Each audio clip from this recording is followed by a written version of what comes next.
Python's os.listdir with os.path.isdir does not return all directories.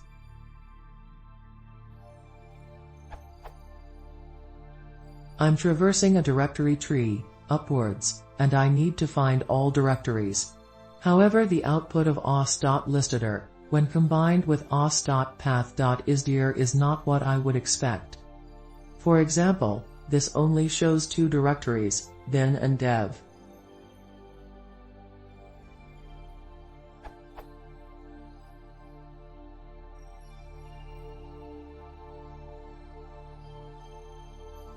However, removing the os.path.isdir call lists all entries, both files and directories.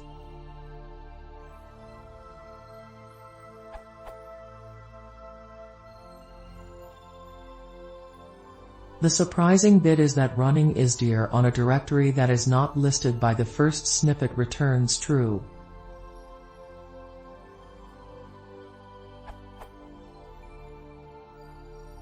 What am I missing?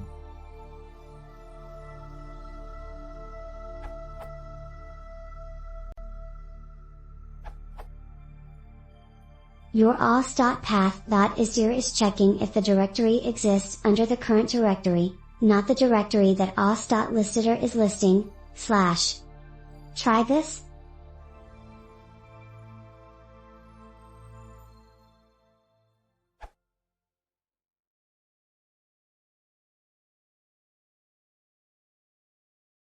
If you want to see more, please consider subscribing.